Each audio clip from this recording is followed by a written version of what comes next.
आज की इस वीडियो में हम अपना नया चैप्टर शुरू करेंगे केमिकल काइनेटिक्स। केमिकल काइनेटिक्स आज की इस वीडियो में हम बेसिकली इसके इंट्रोडक्शन के बारे में बात करेंगे। केमिकल काइनेटिक्स क्या होती है एंड कितने तरह के रिएक्शंस होते हैं, रेट ऑफ रिएक्शन क्या होता है, क्यों ऐसा होता है कि कोई रिएक्शन फास्ट होता है कोई रिएक्शन स्लो होता है। तो इन सब चीज़ों के बारे में हम बात करेंगे। साथ हम रेट ऑफ रिएक्शन के जो दो टाइप्स हैं, average rate of reaction and instantaneous rate of reaction, उनके बारे में भी डिस्कस करेंगे और उनके ऊपर किस तरह की न्यूमेरिकल प्रॉब्लम्स बनती हैं उनके बारे में भी पढ़ेंगे। तो चलिए शुरू करते हैं सबसे पहले केमिकल काइनेटिक्स से। तो केमिकल काइनेटिक्स केमिस्ट्री की एक ऐसी ब्रांच है जिसमें हम पढ़ते हैं स्पीड या फिर रेट ऑफ केमिकल रिएक्शन के बारे में, और साथ ही साथ हम पढ़ते हैं कि कौन कौन से फैक्टर ऐसे होते हैं जो रेट ऑफ रिएक्शन को अफेक्ट करते हैं, किनके कमियां ज्यादा होने से रेट ऑफ रिएक्शन पे भी असर पड़ता है। अगर हम रिएक्शंस की बात करें तो रिएक्शंस केमिकल काइनेटिक्स में बेसिकली तीन पार्ट में डिवाइड है। एक होती है वेरी फास्ट रिएक्शन जिसको हम बोलते हैं इंस्टेंटेनियस रिएक्शन। ये इतनी फास्ट होती है कि हमें पता भी नहीं चलता है कब कंप्लीट हुई है। लगभग 10⁻⁻14 से 10⁻⁻16 सेकंड में ही कंप्लीट हो जाती है। मतलब हम ऑब्जर्व ही नहीं कर पाते इसमें कौन सी बॉन्ड ब्रेक हो रही है कौन सी टूट रही है। सेकंड होती है हमारे पास मॉडरेट रिएक्शन, जो हमारे पास स्लो रिएक्शन होती है जिसमें हम चेक कर सकते हैं कि कौन सी बॉन्ड टूट रही है और कौन सी बॉन्ड की फॉर्मेशन हो रही है। तो यहाँ पे हम रेट मेजर कर सकते हैं। और एक होती है वेरी स्लो रिएक्शन जिसे होने में ही सालों लगते हैं, जैसे रस्टिंग ऑफ आयरन। और ये रिएक्शन ऐसे ही कंप्लीट होने में सालों लग जाते हैं, बहुत टाइम लग जाता है। तो जो स्लो स्टेप होता है, जो एवरेज स्टेप होता है, वो हमें बताता है रेट ऑफ रिएक्शन के बारे में। तो रेट ऑफ रिएक्शन की अगर हम बात करें तो सबसे पहला टॉपिक हमारा केमिकल काइनेटिक्स में यही आएगा कि रेट ऑफ रिएक्शन। अच्छा, यहाँ पे एक सिंपल सा क्वेश्चन पूछा जाता है कि क्यों ऐसा होता है कि किसी रिएक्शन का रेट ज्यादा होता है, किसी रिएक्शन का रेट जो होता है वो कम होता है। तो बेसिकली ये जो रीजन है इसके लिए वो ये है क्योंकि हर रिएक्शन में अलग अलग तरह के मॉलिक्यूल्स होते हैं, अलग अलग तरह के कंपाउंड्स होते हैं, तो अलग अलग तरह की बॉन्ड्स होती हैं। तो उन अलग तरह की बॉन्ड्स को तोड़ने के लिए अलग अलग अमाउंट ऑफ एनर्जी की रिक्वायरमेंट होती है। किसी में एनर्जी सडनली प्रोवाइड हो जाती है और वो बॉन्ड एकदम से ब्रेक होती है और नई बॉन्ड की फॉर्मेशन हो जाती है। लेकिन किसी कंपाउंड में वो एनर्जी इतनी जल्दी प्रोवाइड नहीं हो पाती, काफी टाइम लगता है। तो इस वजह से क्या होता है कि जो उनके रेट्स हैं उनमें अंतर आ जाता है। हमारा जो पहला टॉपिक रहेगा इस चैप्टर में वो रहेगा rate of reaction. Rate of reaction क्या होता है? तो अगर हम कभी भी रेट ऑफ रिएक्शन की बात करते हैं तो हम बोलते हैं कि रेट ऑफ रिएक्शन को हम इस तरह से डिफाइन कर सकते हैं कि rate of reaction is the speed, ठीक है, it is the speed, it is the speed, ठीक है, with which the reaction takes place. क्या लिख सकते हैं? It is the speed with which the reaction takes place, with which the reaction takes place. या हम ऐसे भी बोल सकते हैं कि it is the change in concentration, it is the change in concentration of any one of the reactant, any one of the reactant और product per unit time या विद रिस्पेक्ट टू टाइम। तो time के respect में reactant या फिर product उसकी concentration में कितना चेंज आ रहा है उसे भी हम बोलते हैं रेट ऑफ रिएक्शन। अगर टाइम के रिस्पेक्ट में रिएक्टेंट की कंसंट्रेशन में ज्यादा चेंज आ रहा है या प्रोडक्ट की कंसंट्रेशन में ज्यादा चेंज आ रहा है तो हम बोलेंगे रेट ऑफ रिएक्शन क्या है, ज्यादा है। और अगर हम बोलेंगे कि प्रोडक्ट या रिएक्टेंट की कंसंट्रेशन में कम चेंज आ रहा है, मतलब रिएक्शन कम स्पीड से चल रही है, तो रेट ऑफ रिएक्शन क्या हुआ, उसका मतलब कम हुआ। तो रेट ऑफ रिएक्शन को हम बोल सकते हैं कि change in the concentration of product और reactant upon time taken for that change to occur. तो बेसिक सी बात है कि जब भी मान लीजिए कोई रिएक्टेंट है और वो प्रोडक्ट में कन्वर्ट हो रहा है, तो जब रेट ऑफ रिएक्शन बढ़ेगी तो रेट जब बढ़ेगा तो रिएक्टेंट क्या होगा, रिएक्टेंट की मात्रा कम होनी शुरू हो जाएगी और प्रोडक्ट की मात्रा इंक्रीज होनी शुरू हो जाएगी। कहने का मतलब जब भी कोई रिएक्शन फॉरवर्ड होती है, फॉरवर्ड प्रोसीड होती है, तो रिएक्टेंट की कंसंट्रेशन हमेशा डिक्रीज होती है और प्रोडक्ट की कंसंट्रेशन क्या होती है, हमेशा इंक्रीज होती है। तो हम रेट ऑफ रिएक्शन को इस तरह ही बोल सकते हैं कि rate of disappearance, rate of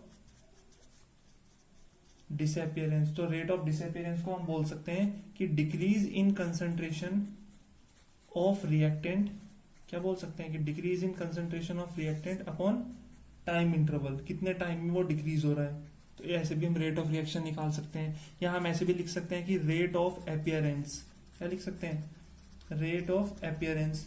तो इसे हम बोल सकते हैं increase in concentration of product, concentration of product upon time interval. ठीक है, इस तरह भी हम लिख सकते हैं।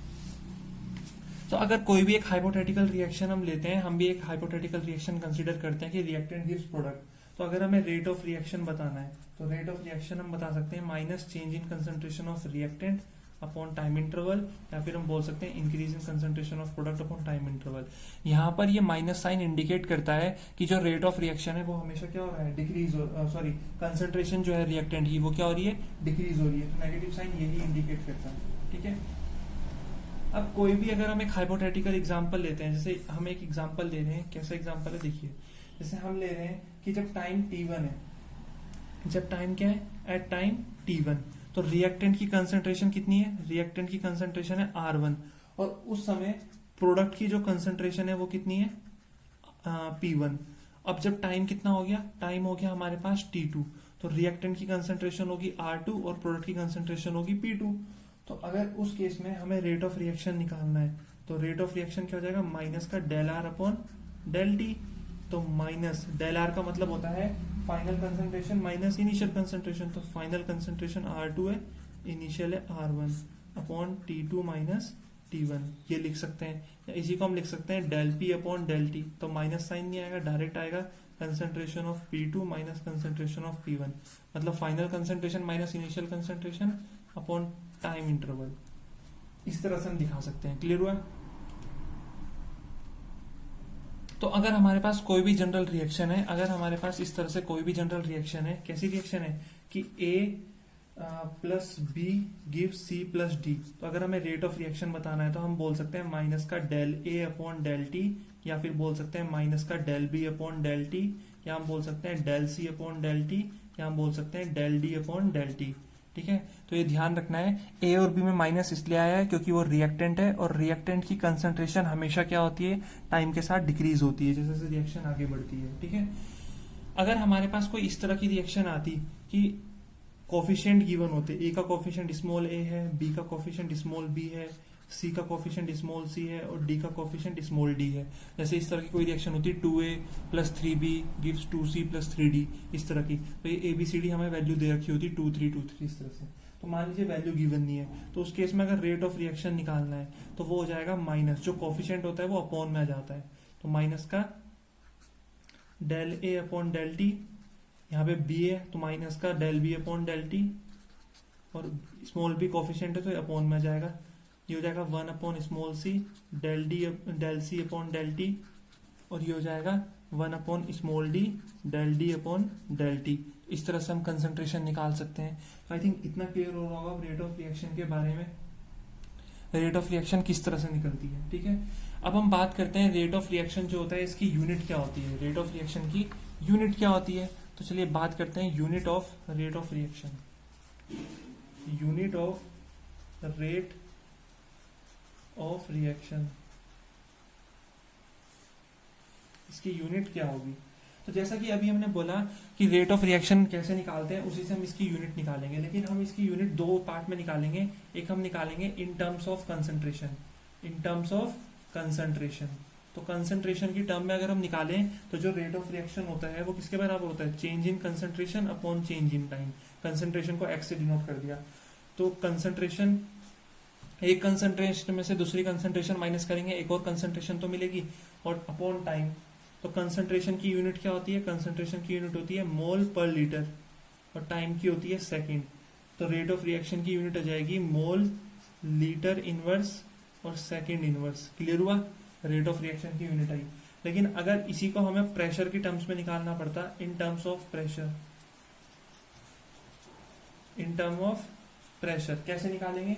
तो रेट ऑफ रिएक्शन क्या होता है, change in concentration of product या कंसंट्रेशन अपॉन टाइम। तो प्रेशर सॉरी कंसंट्रेशन को यहाँ पे क्या लेंगे, pressure, del P upon del T, मतलब pressure, change in pressure upon change in time. Pressure की यूनिट क्या होती है, एटमॉस्फेयर, और टाइम की यूनिट क्या होती है, सेकंड। तो इसकी यूनिट हो जाएगी एटमॉस्फेयर सेकंड इनवर्स। क्लियर हुआ। तो रेट ऑफ रिएक्शन की यूनिट क्या होती है, एटमॉस्फेयर सेकंड इनवर्स, किसके केस में, इन केस ऑफ प्रेशर। तो आई थिंक इतना क्लियर हो गया होगा। अब हम बात करते हैं एवरेज रेट ऑफ रिएक्शन की। एवरेज रेट ऑफ रिएक्शन क्या होता है, जैसा कि हमें पता है, जैसे हम एवरेज मार्क्स निकालते हैं, average rate of reaction. Average rate of reaction बिल्कुल बहुत सिंपल सा होता है। एवरेज रेट ऑफ रिएक्शन अगर हमें निकालना है तो हम डायरेक्टली करते हैं कि change in concentration upon change in time. तो अगर कोई पूछे define average rate of reaction तो हम बोलेंगे कि rate of reaction measured over a long interval of time is called average rate of reaction. ठीक है, एवरेज रेट ऑफ रिएक्शन निकालने का तरीका मैंने आपको बताया ही है कि अगर हमें एवरेज रेट ऑफ रिएक्शन निकालना है आर एवरेज, तो वो किसके बराबर होता है, माइनस का del R upon del T, या फिर हम बोल सकते हैं प्लस का del P upon del T. Decrease in concentration of reactant upon time और increase in concentration of reactant upon time. ठीक है, तो इसे ही हम ऐसे भी लिख सकते हैं, इस डेल आर को हम इस तरह लिख सकते हैं R2 minus R1 upon T2 minus T1, और हम डेल पी को इस तरह लिख सकते हैं कि P2 minus P1 upon T2 minus T1। ठीक है, मतलब एवरेज रेट अगर हमें निकालना है तो हम कैसे करेंगे, हम बोलेंगे change in concentration upon change in time. जैसे अगर हम एक क्वेश्चन इसके ऊपर कर ले तो बहुत बेटर होगा कि अगर हमें अच्छे तरीके से समझ में आ जाएगा। जैसे हमें एक क्वेश्चन दे रखा है कि C4H9Cl plus H2O gives C4H9OH plus HCl। जब टाइम 0 था तो इसकी कंसंट्रेशन कितनी थी, 0.1। अब जब टाइम 50 हो गया तो इसकी कंसंट्रेशन कितनी होगी, 0.09 होगी। तो पहले इसकी कंसंट्रेशन थी 0.10, अब 0.09 होगी। तो रिएक्टेंट है तो कंसंट्रेशन तो डिक्रीज होगी, ऑब्वियस सी बात है। तो अगर हमें रेट ऑफ रिएक्शन निकालना है, एवरेज रेट ऑफ रिएक्शन, तो एवरेज रेट ऑफ रिएक्शन क्या होता है, minus final concentration of reactant minus initial concentration of reactant upon final time minus initial time. तो ये जाएगा माइनस R2 कितना है 0.09 माइनस R1 कितना है 0.10 अपॉन T2 कितना है 50 माइनस 0। क्लियर हुआ, तो ये आ गया माइनस, और इसे अगर हम सॉल्व करते हैं तो ये जाएगा माइनस का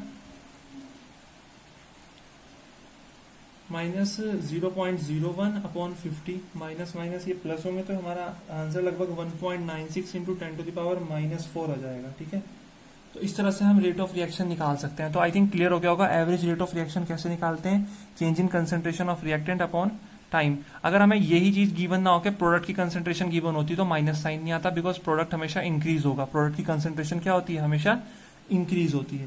तो आई थिंक इतना क्लियर हो गया होगा कि रेट ऑफ रिएक्शन कैसे निकाला जाता है। अब हम बात करते हैं इंस्टेंटेनियस रेट ऑफ रिएक्शन की। अगर हम बात करें इंस्टेंटेनियस रेट ऑफ रिएक्शन की तो हम बात करते हैं at any instant of time पे।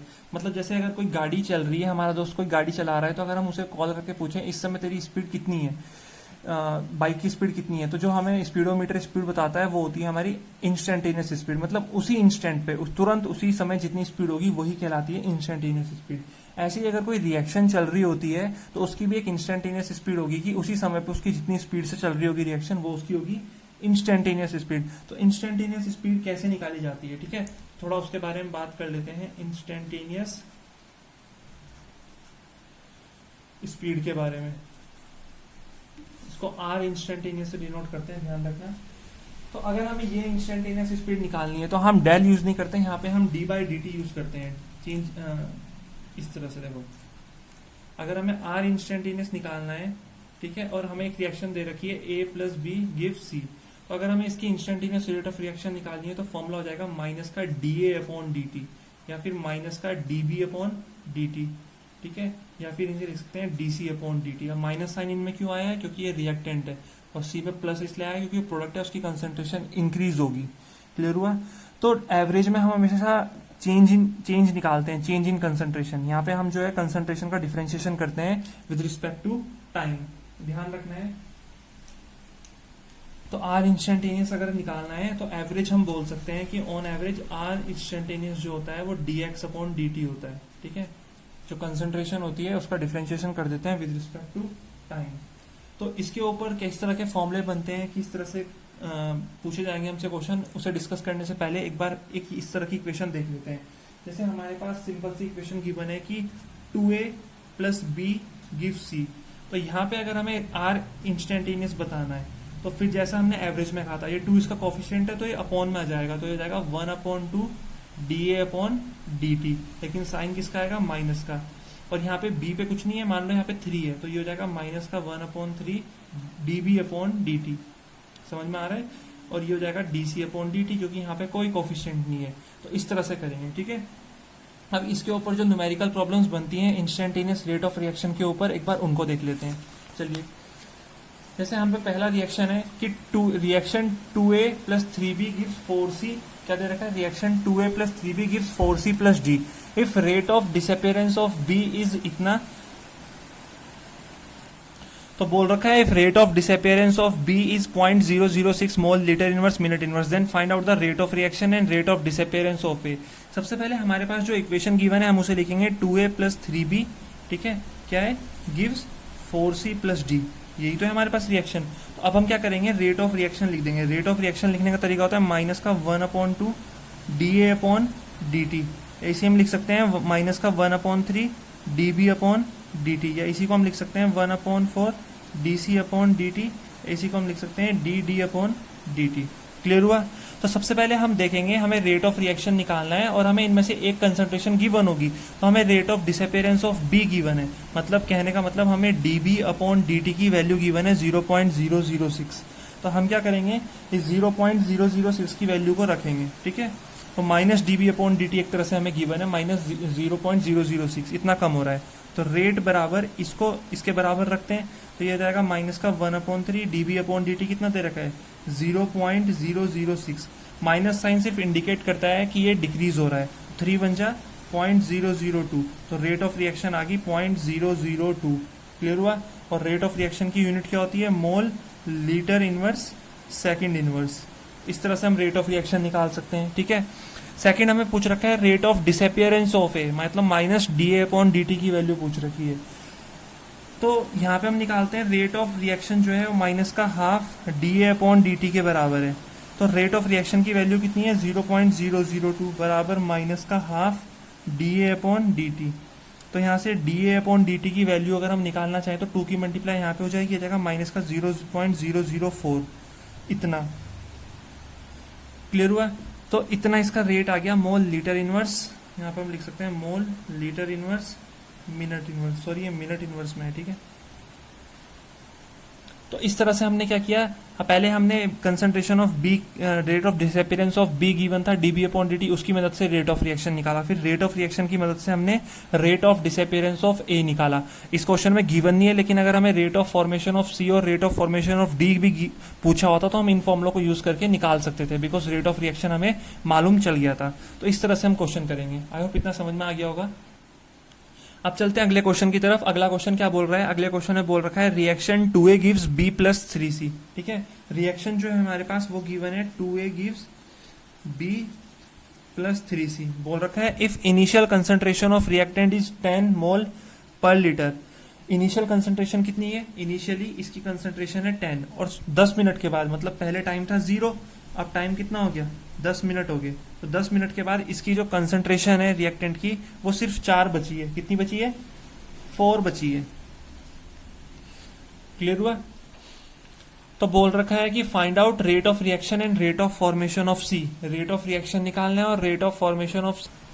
तो सबसे पहले हम निकालेंगे यहाँ पे इसकी कंसंट्रेशन की वैल्यू निकालेंगे, ठीक है। तो इस रिएक्शन को मैं एक बार यहाँ पे लिख देता हूँ 2A gives B plus 3C। तो मान लेते हैं यहाँ पे इसकी कंसंट्रेशन है इनिशियली 10, 0 पे कितनी है इसकी कंसंट्रेशन, T बराबर 0 पे 10, इसकी कितनी रही होगी 0 0। अब T बराबर हो गया 10, मान लेते हैं ये X बना होगा, ठीक है।